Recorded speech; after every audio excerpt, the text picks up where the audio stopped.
tagliata, messa fuori, c'è Pirlo, ancora Pirlo di tacco, tiro, gol!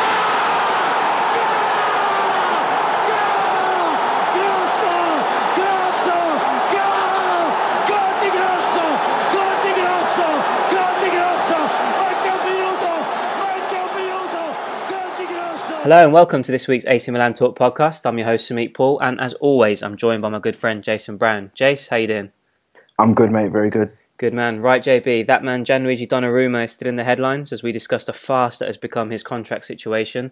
Andre Silva is impressing us at the Confederations Cup while we delve into all the latest transfer talk. But Jace, we have to start with Donnarumma. Talked about him in depth last week, but the situation just continues to rumble on and on. And it's worth. It's like a soap opera, isn't it? It really is. It's not good for my health, mate. But let's start from the top. I mean, it was all going pretty well. Milan kind of continued with their impeccable sort of strategy of leaving the door open for him, not really talking about it too much at this point. They've been pretty quiet since, essentially confirming that they'll wait for him and just see what the situation with him is now. And speculation linking us with other goalkeepers has gone quiet. So I think that the sort of push now is to get Donnarumma to renew and stay. His brother-in-law reiterated that Donnarumma never said he wanted to leave Milan. You had Montella visiting his family near Naples. Absolutely everything was pointing towards a U-turn, and the mood was changing. The fans kind of got off his back a little bit. The mood was sort of changing towards the fact that he was going to renew, and so let's just take it easy and stop with the abuse. Then Sunday happened, Jace. Sunday was a big day. I'm going to try and break this down into individual parts and get your thoughts on it. So let's just start with what sparked it all off. Donnarumma basically tweeted, Donnarumma, Raiola, yesterday, today and tomorrow. That was in response to speculation that he was going to split with Raiola. And as you can imagine, the entire mood completely changed. Fans went crazy. Abuse came flooding back on his social media accounts. And doubts obviously emerged over his future again. My biggest issue with it, Jace, is that he hadn't tweeted for over a month. All this stuff had been going on about his contract, the rejection. He hadn't spoken since the renewal was rejected. And then all of a sudden, bits of speculation come out that he's splitting with Raiola and he's jumping on Twitter and confirming his commitment to his agent. Where was he when all the Milan stuff was happening? Where was his answer to the fans about that? What's your take on just that whole situation, how it reflects on Donnarumma and, moving forward his future at the club? Yeah, I mean, it doesn't reflect well, does it? Like you say, that the whole time period when all that thing was there with whether or not he's going to leave, he didn't jump to the defence of his club. Do you know what I mean? As soon as there's talk about him and his agent splitting, he's all over social media telling us how much he loves him, which is crazy. Do you know what I mean? Yeah. I think generally players should just stay away from social media. It never does any favours, does it really? But I was shocked to see this actually. I thought, like you say, everything looked as if it was pointing towards a U-turn, and then to see him so quickly come to the defence of his agent, it's kind of giving you an insight into where his head's at. And unfortunately, I do think this is probably a sign that, whatever Raiola tells him to do, he's going to do, which we don't want to happen, obviously. Exactly not. It was almost felt like a slap in the face because it was, Milan have done all this for him, put his contract in place. Okay, granted, the fan reaction since the rejection hasn't been good, and there's various bits and pieces coming out about his sort of feelings towards it and all that stuff. But I mean, just the whole silence regarding the contract situation, and then to come out and sort of commit yourself to your agent, just didn't go down well with me at all. Yeah. There's other. Do you think he was sending a message to the club? Like, you talked about, people come to speak to his family and not necessarily like speak to Raiola in kind of him saying, you're not going to get to me through my family. You know what I mean? I'm standing with my agent. Don't try and convince my parents to then convince me to stay. Yeah. Do you think it's kind of a bit of a message he's sending out? Or it could be interpreted that way for sure, but there's just so many conflicting reports at this stage. It's impossible to understand what's actually happening because there's other reports suggesting that he does want to stay. his family have, sort of sided in that side of things in terms of, yep, let's sign the renewal and continue with Milan. And, again, even after those comments and what happened afterwards, there was still suggestions that the intention is there on his side of things to stay. And that was more of it wasn't so much an indication of what he was thinking with regards to his Milan future. Like, okay, I'm going to stick with Raiola. That means I'm leaving Milan. It was more It was more a case of, no, I'm not splitting with my agent, and let's just see what happens, if you like, kind of thing. I see. It's poor timing, though, wasn't it? Exactly. Yeah, very, very poor timing, and just like I said, a bit of a slap in the face. Just to stay silent for that long, and then just to come out immediately with regards to your agent wasn't good, and then ill-advised. If someone recommended he do that, but if it was him, then I think he's just showing his age as well. An 18-year-old kid trying to deal with the situation. It's not perfect, but.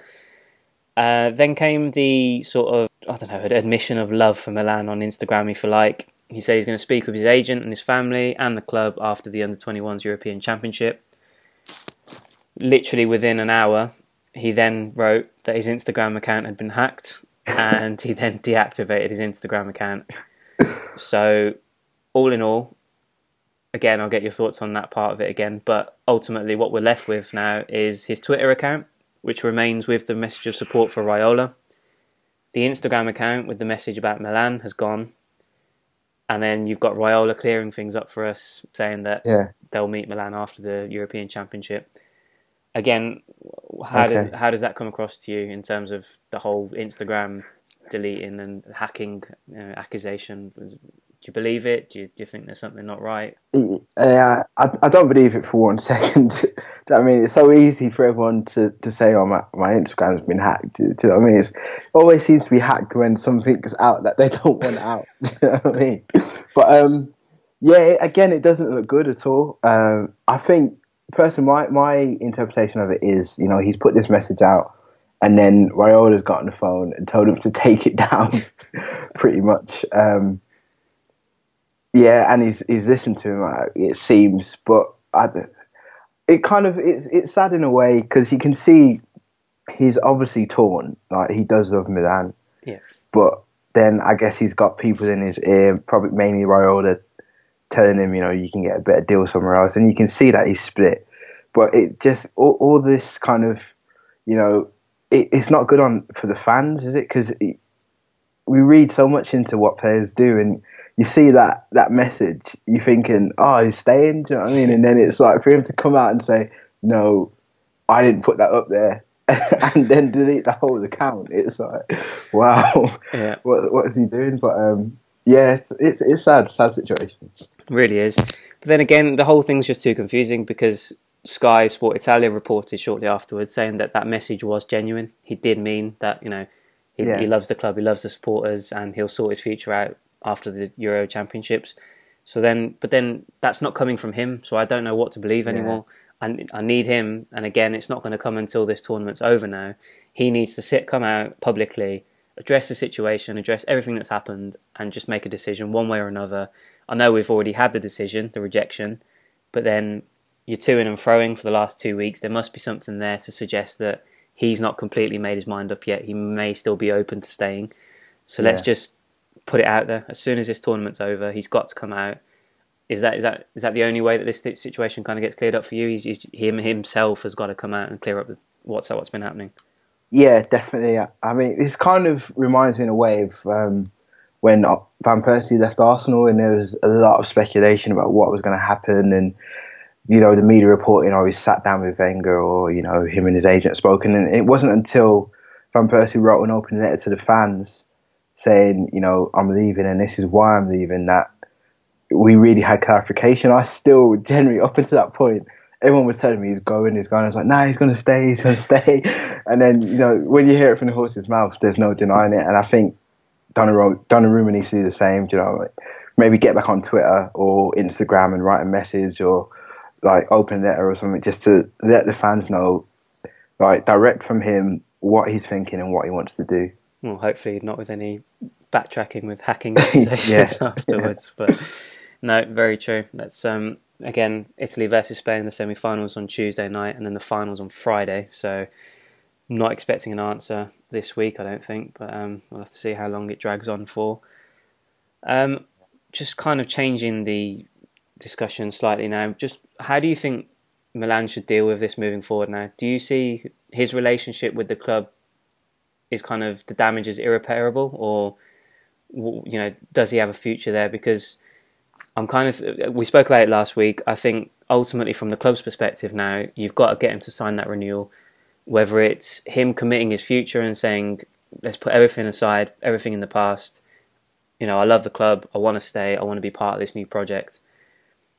But then there's also the side of me that just says, you know what, we need to get this renewal sorted, get him locked down for longer than 12 months, because then in 12 months' time, we're in a stronger position to sell him for his true value and get some serious money for him. Because, if he is that close with Raiola, if that relationship has been damaged that much, then, is there a way back is essentially the question. Where do you see this going now? Do you think Donnarumma can still be that face of Milan, or do you think what's happened over the past month or two has kind of scrapped that, and it's a case of you've just got to sell him and get what you can in a stronger position with a long-term contract? I think from the club's position, obviously they want to tie him down, like you say, just for the fact that you don't want to sell him on the cheap. The issue for me is, I think, the relationship with the fans. Like, will the fans accept him if he does U-turn and decides he wants to stay and signs a long-term contract? I'm sure the club will be happy because he's a top-class goalkeeper, and if you've got him on side, then that's only a positive for the team. But it's whether or not he can walk out into the San Siro and not be faced with like boos and jeers and really have the backing of and support of the fans.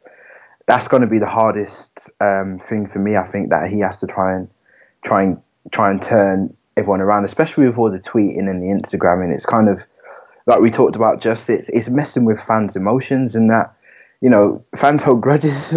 When you've been messed around like that, it's difficult to fully accept him back. But I think, like you say, Milan definitely need to get him signed up. If he doesn't want to sign a contract, then I think the club kind of have to play hardball with him and say, well, we're not selling you. You just sit in the stands for a year. Yeah. Do you know what I mean? If he does want to go, I think he kind of, Milan need to get him to sign regardless and say, you sign and we will sell you, but we just don't want to sell you on the cheap. With regards to the fans, though, do you not think over time that it's easily sort of forgotten and you can move on from it? Say, like next season, okay, depending on the contract situation, obviously, but if he puts in a few decent performances to start the season, do you not see the mood kind of changing really, really quickly, and just seeing him back in between the posts and being that influential figure? Will that not change the atmosphere, do you think? Or do you think that this whole thing is kind of get this contract sorted and move him on? I think he can, but it's difficult for a goalkeeper, I think. If this was a striker, then, they can turn fans around by going out there and scoring some amazing goals and kissing the badge and passionate celebration to the crowd.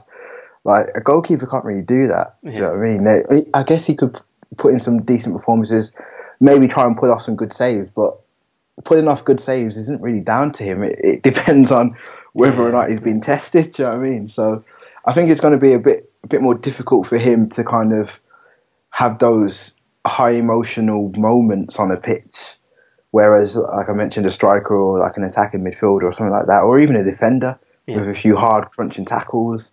When you see that, you think, yeah, come on, like, he's back with the team. But it's going to be a lot harder for a goalkeeper to do that. But I think, if he shows passion, if maybe after the games you see him really up there, kissing a badge, like fist pumping after a victory and getting around the players, and you see that he's fully committed, I think after a while, the fans probably will get back on side. But it's going to take time. I don't think it's going to happen like instantaneously.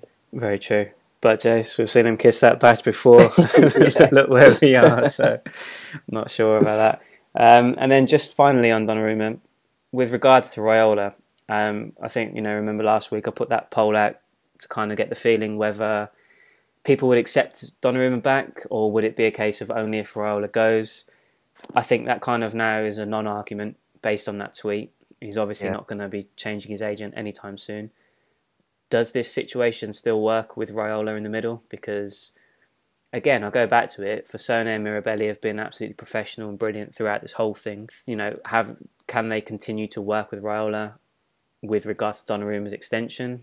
Or is that going to be just a major problem still moving forward? I think it will be a major problem, like long term, but in the short term, I think it's important just to get Donnarumma to sign, and then once you've got him tied down to a contract, if Raiola does become too much to work with, and his continued meddling does affect Donnarumma's performance, then Milan are in a stronger position just to say we'll sell you, but we're going to get 40-50 mil as opposed to 20. So it is an issue, and agents. It's a shame. We talked about it before, like when agents become the story. It's not what you want, is it? But I can see Raiola being difficult to deal with, but it's just about Milan making sure that they're in the best position, regardless of what Raiola is up to.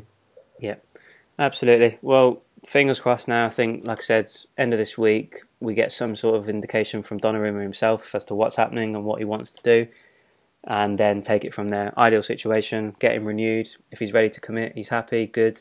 Let's move forward and just forget it. However, if this situation rumbles on, Milan just got to put themselves in the best position possible and get as much money as possible. Definitely. No player is bigger than the club. No way. Exactly. So let's see how this thing unfolds moving forward. Let's change it to a more positive angle now, Jace. I want to talk about Andre Silva before we get into all the transfer talk. Obviously, he's at the Confederations Cup with Portugal at the minute, and he's really impressed me. He's only got one goal. He scored a late goal against New Zealand at the weekend, but I just like the way that he's looked very frustrated at times, but he continues to plug away. His work rate's there, his build-up play's there. Everything's kind of positive in what he's doing. Not always involved, but when he is involved, it's positive. And that goal himself, this sort of solo goal, was really, really good to see and showed his quality. Just to start off with, what's your early impressions of him? Having a good look at him and seeing the type of player that he is, and what kind of impact he could make at Milan moving forward. Yeah, I mean, I only watched that one game. I've only seen him against New Zealand, but like you say, I was impressed with him. That goal was amazing. Yeah. I think I texted you that night, after the game finished. I just texted you Andre Silva, ! Yeah. And amazing. But his work rate was amazing. You can see he's got talent, and I think the fact that playing for Portugal, you got the big man there, CR7. You're not going to be the main guy with Ronaldo in the team. Yeah. But he showed his worth. I think it's always going to be frustrating playing second fiddle when you're a player of that quality and you're good enough to be the main guy. But I think when he's at Milan, you'll see a different side to him, as kind of he should be the focal point, and all the balls and all the plays should be heading towards him. Yep. So I think that solo goal that he scored against New Zealand shows what he's capable of. And when he's in a Milan shirt, I think you'll see more of that style of play, as opposed to the kind of the hard. Well, you still see hard work, but what I mean is, his work rate was kind of, for Portugal, was more to kind of feed Cristiano Ronaldo, whereas in a Milan shirt, other people should be working hard to feed him, and then that quality that he has can hopefully shine through, and he can get a load of goals. Yeah, definitely. Well, that's the thing. I think Portugal are more of a give it to Ronaldo first, and everyone else pick up the pieces around him kind of thing, and that's why he looks so frustrated. It's kind of surprising, because if you look at his goal scoring record for Portugal, where he's more often than not been paired with Ronaldo up top, he's done pretty well. So I was expecting more goals, to be fair, in this tournament. He didn't start the first game, but I just think the way that they're set up, the way that he's got to play that role next to Ronaldo, it's not going to bring out the best in him. But I like his attitude, his approach to it all. So plenty of positives to take away from it. I don't know if you saw it, but there was a little hint of a sort of Diego Costa side to him as well. I don't know if you saw when he hit out the defender. Yeah, that was a bit cheeky. That was a bit a bit naughty. But yeah. But on the sense of the flip side of it, I guess you kind of want that sort of little bit of drive, and as long as you obviously control it and stay within the laws, but you like to see that kind of fight in your player as well. Yeah, it needs to be controlled, but yeah, it's good to have if you say you know how to use it and when to use it. Exactly. So no, on the whole, I'm impressed. I'm enjoying what I'm seeing, and like we've spoken about it previously as well in terms of fitting in with what Montella wants from his striker. I think he's ticking a lot of boxes in that sense as well. He drops deep, he can pick out a pass. He builds up play, links it up nicely. Yeah. I'm just across the board. I'm pretty happy. Everything that backer's not, isn't it? Yeah, exactly. So yeah, early signs are promising. Let's get him in a Milan shirt and see what he can do next season. Good stuff, Jace. Let's discuss a few transfer targets next. I want to start with one man who's kind of split opinion. More so in terms of his price tag, I think, more than anything. But there are a lot of people that don't want to see him in a Milan shirt next season, and that is Nikola Kalinic from Fiorentina. Just to run through some stats for you, he scored 13 goals in 42 appearances 2 seasons ago for the Viola, and then last season he got 20 and 42 in all competitions. On the positive side of things, I think he's 29, he's experienced in Serie A, similar to Silva in that sense, and Montella knows he can link up play and build it up well. He runs the channels. He does all the little things, I think, that Montella needs from a striker. And, pair him up top with Silva. I think you've got a good combination there and flexibility to kind of change formations. But it always comes back to the same thing. The problem is his price tag. And I think Fiorentina aren't budging from this €30 million fee. Yeah. What's your take on it? I mean, again, that is a lot of money. But what are we prioritising here? Are we prioritising a guy that can come in, score goals? He's proven he can score goals, 15 to 20 goals a season. He can come in and do it immediately. He can release that sort of pressure off Silva to do it all by himself. We've got the money, clearly. I don't want to be spending €30 million on him, but at the same time, is that not a kind of signing that we need to complement Silva and kind of have that combination up top? Yeah, I think so. I mean, I think Fiorentina only paid like $5.5 million for him, didn't they? Like 2 seasons ago. Yeah. So they're definitely making money off him. But I can see why some fans will be a bit reserved over that price tag. But like you say, he's a proven goal scorer. To kind of play devil's advocate a little bit, I mean, in the league last year, he only got 13 out of 32, I think, was it? Yeah. 15 out of 33. But, I mean, I think that was only a little bit better than Bacca did last year. Bacca was like 13 out of 33. So, in that sense, you think, is he really an upgrade? But his appearances in the Europa League, you know what I mean? Out of 7 appearances, he scored 5 and got 2 assists. So you can't really fault that. And I think the fact that Milan are back in Europe, having that experienced goal scorer, someone who is different to Silva, I think he's a lot taller, different style of play as well, can kind of complement Silva. I think it is important to have that type of player. And if he costs 30 million, he costs 30 million. Do you know what I mean? That's just how much players are now. It's a difficult one because I still have that kind of mindset. You think about 30 million, you expect someone who's proven, undisputed, 20 plus a season. But now 30 million is unfortunately, an average type of player. Not to say I think Kalinic is average. I think he's slightly above average, but that's how much you pay for these type of players now. Yeah, no, it's true. It is true. It's interesting your point on Bacca though. I mean, that is one of the things that people are saying, like, why spend this money when is he really an upgrade on Bacca? But I know the goals tell one story, but it's more, I don't know, it's more the case of the all-round ability and what he brings to the team that I think he just suits what Montella wants better, and you'll see the results of that with the Silva partnership, with feeding off the creativity around him. I just think he's a better fit for us. Well, to play devil's advocate again, Bacca actually contributed to 18 goals last season, 13 and 5 assists, and Kalinic only got 15 goals and 2 assists, so 17 he contributed to. So if you're looking at it like that, I can see why certain fans are not happy, but I think it's not just the result; it's the style of play. And I think pairing him with Silva, you get a lot more out of him, and they will kind of get more out of each other, as it were. Yeah, no, that's a good point. Show me up there, Jace, what you did. Nah, good chat. It wouldn't be a podcast without a poll. I did hold another one. So, very simple question. Would Kalinic be a good signing? 15% said yes, 30% said no, and 55% said yes, but not for that kind of money. So again, I think that essentially tells its own story, doesn't it? It's just that price tag's the main issue with a lot of people. So I actually voted in this one, and I voted yes, just for that European credentials, really. Do you know what I mean? Back in Europa League, and 7 goals, contribute to 7 goals in 7 games. You can't fault that at all, can you? Not at all, mate. No. So yeah, I think it will continue to split opinion unless Milan can drive that valuation down. But yeah.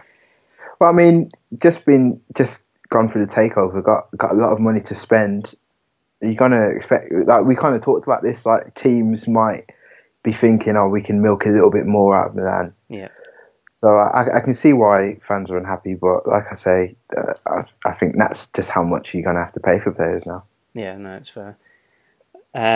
Just looking at it from a different angle, like, do you see it in that sense? I know, like, I've spoken about it a lot already in this podcast in terms of what Montella needs and fitting, the requirements that he wants and ticking those boxes. Do you have the absolute faith in the management and Montella? Like, do you look at it and think, right, it's not about questioning who they're bringing in at this point. They've obviously got a set strategy. Everyone's on board. We know what kind of football Montella wants to play next season. Let's just trust him and the management to get things right, no matter what the cost is, and just bring in the players that he believes he needs. Obviously, there's an element as fans you've got to question it and think, no, that's not a good deal for us. But I'm more inclined to just sit back and think, right, he's had this summer now to build his own squad. Give him what he wants. Next season, judge him then and see what happens. Or do you not agree with that? No, I agree. I think, every manager has their plan of who they want and what type of player that they want to get the system to work. And as fans, I think at times you're kind of expecting your managers to go out and sign 11 superstars, but it doesn't work like that. There's little pieces to the whole team and the whole unit, and you can't have 11 superstars. And some players may seem average, but if Montella knows what qualities he's looking for, it may be the perfect fit for his kind of system. So I think it's probably too early to judge based on what we think of the players. I think we have to see, or have faith in Montella and see what they look like as a unit. Yeah, exactly. And I'll be honest, I genuinely think if we sign Kalinic, again, hopefully for less, but if we do sign him, I think he's one of those kind of signings that will silence a lot of people next season.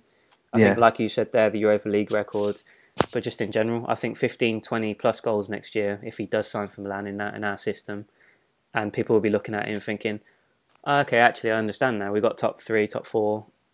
We did well in the Europa League, whether we win it or win it, whatever, but it'll turn out to be a very sensible signing. So yeah, we'll have to wait and see. But then, yeah, just to pick up on your point as well about not having 11 superstars, I do feel that there's a lack of patience at this stage. I think people aren't looking at the bigger picture in some cases. That's not to criticise them. Everyone can have their own opinion on the team and who we should sign. But we're not going to go and buy a Kessie in every position. We're not going to buy Andre Silva.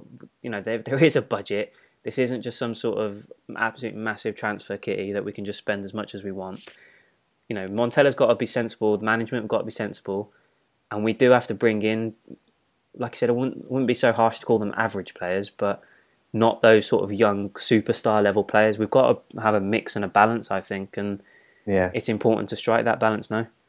Yeah, definitely. I mean, I always look to Sir Alex Ferguson's Man United teams that he built, and you look at the players, and they weren't all superstars, even though they achieved a lot. And some, like when they left United, they were exposed as being distinctly average.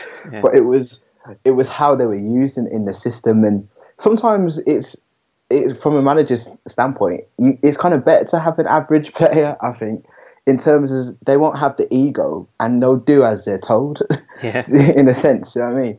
And just getting the work rate out of them. If someone's not necessarily that gifted, but their work effort is there, then that's probably worth a lot more than a gifted player that can't be bothered. Yeah. You know what I mean? So I think I got faith in Montella. I think he knows the type of signings he wants and the type of work rate that he can get out of his players. Yeah, absolutely. And I think they're having a meeting as we speak on Monday night to discuss what's happened so far and what they still need moving forward. And I've got absolute faith in them to get it right, and we just have to wait and see till all the pieces are in place and take it from there. Looking at it from a different angle before we speak about a couple of other targets, Jace, a couple of names keep cropping up with regards to rumours of leaving this summer, and I'm not happy about either of them. Let's talk about Suso first. He's under contract until 2019, and if you think back to when the talk of the takeover was happening, there was a real sense that his renewal was a priority alongside Donnarumma and Montella. That's gone really quiet now, and the longer that's gone on being quiet, there's been more talk of other clubs being interested. For example, Roma have been linked after they sold Salah to Liverpool. Tottenham have been linked with a move for Suso as well. Yeah, I'm a bit torn on it because you look back at last season and you see what the kind of influential figure he was for us, and you think, no, we can't lose him. He's a really important player for us. Let's keep him. Is he an expendable player for you, or do you think he absolutely 100% has to be part of the Milan project moving forward? I think he was one of the best players last season. So in that regard, you don't want to lose him, do you really? In terms of can he be replaced? Maybe. I think now that Milan have the funds and there are kind of similar players out there, and like we talked about, it's not necessarily about having the superstars in each position, as it were, but just people who are willing to put the work in. But I think I wouldn't want to lose him at all. Like, he's a good player. He's obviously sought after. You just mentioned a couple of clubs in for him, and I don't understand where these rumours have come from. Really, like you say, he's tied down to a contract. Last year, I felt like he was a valued member of the squad and one that was looked to a lot to kind of lead the team. So I don't know where this has all come from and why he wants to leave, really. Yeah, I mean, again, I don't know. I think it's more a case that the murmurs of it's a similar situation to Donnarumma in a sense that they want to sit back, take stock of the situation, the project, and kind of make a decision further down the line, like why rush it. Yeah. But yeah, I mean, if you look back, he's only going to get better, I believe, from last season. And there's always the risk, isn't there? You think, okay, we can grab 30-odd million for him and then just reinvest and bring in a better right-wing player. But why bother when you've got a player like Suso who's proven he can do the business over the course of the season? Let's not chop and change things. We've got to have some sort of continuity, and let's keep him involved. So it's a definite no-no for me with these rumours suggesting that an exit is possible. But again, as with everything, we'll have to wait and see. And then the second player that's been linked with an exit, which I'm definitely not happy about, is Gianluca Lapadula. I think we've spoken about it previously, but again, it just refuses to go away, whether it's an exit, whether it's part exchange deal involving another player that we're after. He just seems to be one of those expendable players that could go at any moment, and it's really, really annoying me. I just look at it and think, who better? We're going to have 50-plus games next season, providing all being well we go deep in the Europa League and stuff. Who better to come off the bench or be a, like you mentioned it a couple of weeks ago, like a cold night in Russia. Who better to look to than Gianluca Lapadula doing star jumps on the touchline before he's coming on, gloves on, ready to rock and roll, and whether he scores or not, he's going to put in an absolute shift for you, and you're going to get the best out of him. So he's an absolutely crucial squad player for me. I don't understand the thinking, if there is some thinking of potentially selling him this summer. Yeah, I agree. I think his energy as well just kind of lifts you up as a fan, doesn't it? I absolutely. think it kind of turns the mood in the stadium when you see him, like you mentioned, doing his star jumps and that. It's just energy is always on 100. But yeah, I can't see it from the club perspective. Like, I definitely wouldn't sell him. But I can see from his perspective, he's probably thinking, do I want to be a second choice, third choice striker my whole career, or if do I want to potentially, I may have to drop down the league a little bit, but if I can play week in, week out, why wouldn't he? I guess, and it's kind of selfish of us really as Milan fans to think we do want to keep him, but because he is like useful, very useful, I think, and like we mentioned, is just love watching him, like his energy in the game. But I can understand, why he'd want to leave. No, if you look at it from that angle, it's fair enough argument. I mean, it does come down to whether or not he's going to. If Silva's come in, say Kalinic comes in, he is going to be that third choice off the bench. Realistically, he's probably looking at it like that. Yeah. Yeah. So from that angle, I'm being quite selfish. I know what you mean. I mean, I'm going through the same thing with Giroud at the minute at Arsenal, because I do like him, like not as first choice. I think he's handy to come off the bench, but we're looking to buy strikers, and he's trying to get into the World Cup team, so you understand why you might want to go to West Ham, but you just kind of like just stay, please. You can't really begrudge players because all players just want to play football, don't they? Exactly. No, well, like I said, it comes down to that. Then, if he's happy in that sort of backup role, potentially forcing his way into the team at some point in the season, then there should be no shopping him around at all. Yeah. If he does want to move on, then like I said, you can't stand in his way of his sort of aspirations, and in that case, probably is best to let him move on. But hopefully, we see the Lapa goal at Milan next season for me. But we shall see. Moving to a couple of players who've been linked coming into Milan this summer. Let's just talk about James Rodriguez first. The rumours aren't that concrete at the moment. It is just speculation, absolutely. But with that sort of relationship with Jorge Mendes now, it's become more apparent that Rodriguez could be a possibility for us. I am 110% on board with signing him, Jace. I think he brings so much creativity in terms of goals and assists to the team on the pitch. But I'm looking at it from the bigger picture as well. If Milan are going to go through this takeover and we're going to buy these players, we need that one player who's capable of being an absolute global sort of superstar, a real shirt seller, and being the face of the club moving forward. We're talking about how Fasone and Mirabelli have got these massive plans in China to open up new revenue streams and stuff like that. You make a signing like James Rodriguez, and you immediately grab the attention of everyone around the world, I believe. Again, he's not. You wouldn't put him in that bracket, the top bracket, along with the likes of Ronaldo, Messi, etc. But I do believe he's that kind of game-changing, defining signing for me. Do you see the sense in that, or or is there another player that you think would probably fit that role better? Or do you agree that James Rodriguez could be the man to do that for us?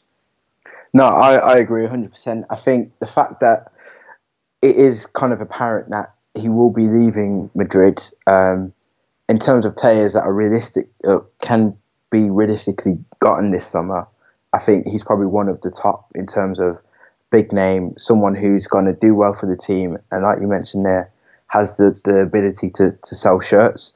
And I think that this season is probably the perfect time, because when I was introduced to James Rodriguez was the last World Cup, and we saw how he played for Colombia, and we've got a World Cup coming up next summer.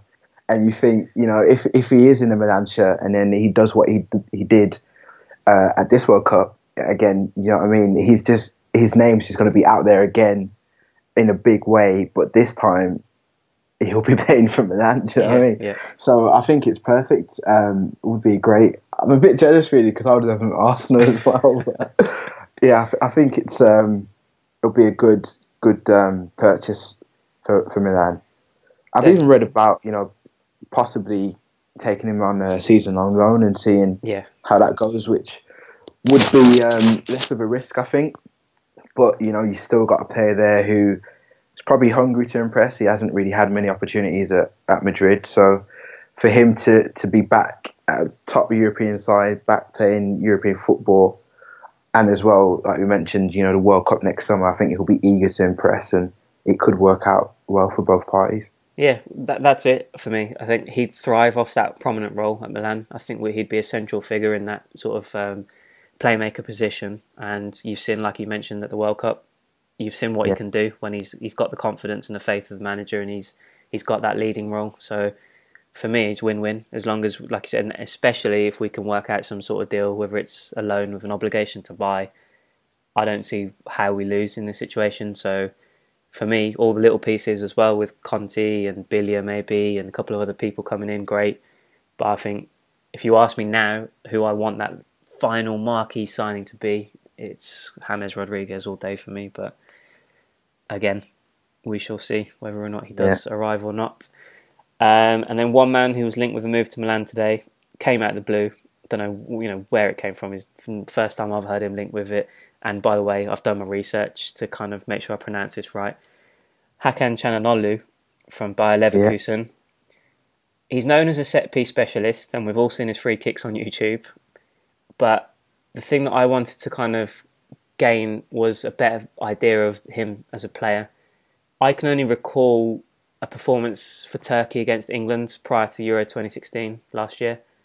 And from what I remember, he's very technically gifted, and he's got good vision, good passing, and he ticks all those great boxes.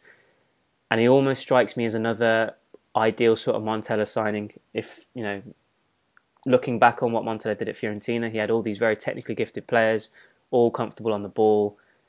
Passing was nice, very possession-based football. And I think he kind of fits the mould for me. Again, I haven't seen enough of him to make a proper judgment, but I do believe he's a name that's been linked with Arsenal and several other Premier League sides. What's your opinion on him? And do you kind of see that sort of side of it in terms of him being just another perfect addition for Montella? Yeah, I think he'll be a good player. I mean, he looks... I haven't seen a lot of him, but what I have seen is that he does look like a very, like you say, very kind of tidy player. Yeah. Good at free kicks. Very good with the ball. Kind of reminds me of, and don't shout at me for this comparison. A little bit like Ozil, but just a bit more dynamic. Yeah. In terms of his passing ability is up there, but he just seems like his work rate is harder. I know Ozil works, but he just looks lazy, doesn't he, when he's there? But again, I find it hard to pronounce his name. Çalhanoğlu. Let's just call him Hakan. Good idea. He seems like he'd be a good signing as well. Champions League last year, so that European experience would something that Milan need. I think 5 years out of Europe, signing as many players who have that European experience is vital. I think so. Getting him in again, if it was a choice between Hakan or Rodriguez, I think I'd go with Rodriguez. But I think Hakan will be a good addition to the team, and I think it could work definitely with Silva up top and Hakan there, providing the assists and breaking through the lines with his dynamism would be great. No, 100%. I think again, like I said, I have to see more of him to make that judgment. I believe a lot of people I asked on Twitter just to get a better idea, and a couple of keywords apart from set-piece specialists, which is what I was expecting, but I wanted a bit more, was his versatility is going to be a massive thing. Apparently he can play centre mid, left wing, right wing, sort of more of an attacking midfield position. So 100% gives Montella plenty of options. So he seems like a sensible addition. So yeah, well, I think when Arsenal were interested in him, it was as kind of a replacement for Santi. Okay. So that kind of deep line kind of pass specialist as well, which would be ideal, I think, in Serie A and for Milan. Yeah, I think so. I think he'd suit the Italian game, and then also, based on what you've just said there as well, it kind of gives a bit more flexibility in midfield. Do you put Bonaventura on the left wing, or I can't imagine them two and Kessie playing together in the midfield three. So Yeah. it kind of definitely gives Montella different options and seems pretty decent. Kind of tie that in with the Twitter question I got from VA Jack Sparrow. He wanted to talk about the formation, which we think is better next season, either the 4-3-3 or the 4-3-1-2 with a playmaker and two strikers. I'm probably leaning towards the latter now, Jace. I think if you look at it, the way that we're setting it up, I mean, Silva and potentially Kalinic up top, whether it's Suso, whether it's Hakan, as we would Yeah. or, James Rodriguez, whoever it may be, in that sort of playmaker role behind them.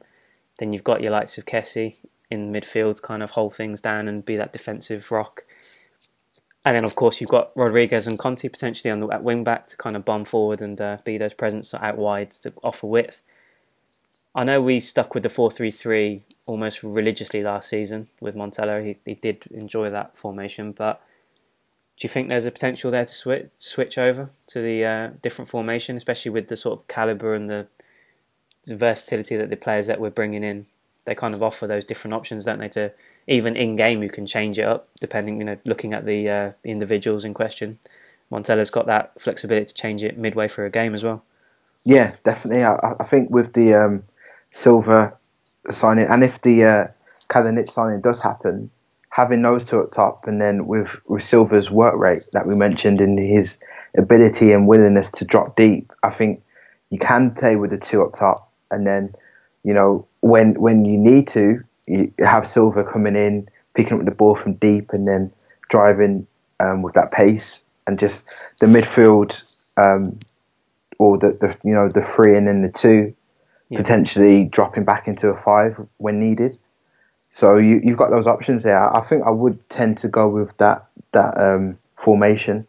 There's a bit more flexibility in it, I think. Yeah, definitely. No, I think it's a good headache to have. I think it's definitely less predictable when that 4-3-3 set that well up and opposition kind of know what to expect. Suso on the right, whoever it may be on the left, you kind of shut them out and you kind of nullify Milan's attack. So potentially, I think this has got more dynamism, as you mentioned earlier, kind of change things up and presents different problems. So yeah, I'm all aboard. Definitely. All aboard the 4-3-1-2 train for me. But we'll see. Good stuff, Jace. I think that wraps us up this week. Unless you had anything else you'd like to add. No, I think we covered it all there. I think hopefully get another signing next week. Potentially Rodriguez and Kalinic, or maybe just one of the two. But yeah, definitely, I think looking like we're going to sign another attacking player pretty soon. Yeah, 100%. I do think this time next week we'll have at least one more addition. Conte's close, but we've been saying that for about a month and a half. Yeah, so thought it was close last week. Exactly. So I'm not going to say that again, but yeah, he's meant to be close, and then we obviously got midfield to sort out, but definitely an attacking players on the agenda. So hopefully we'll have news, and you never know, Jace, we might have a real treat that Donnarumma's sorted his life out. We've got a decision off him, but yeah, all good. Jace, always a pleasure, mate. Yeah, always good, man. Always good. Good man, and nothing else but to say goodbye to the people. Goodbye to the people.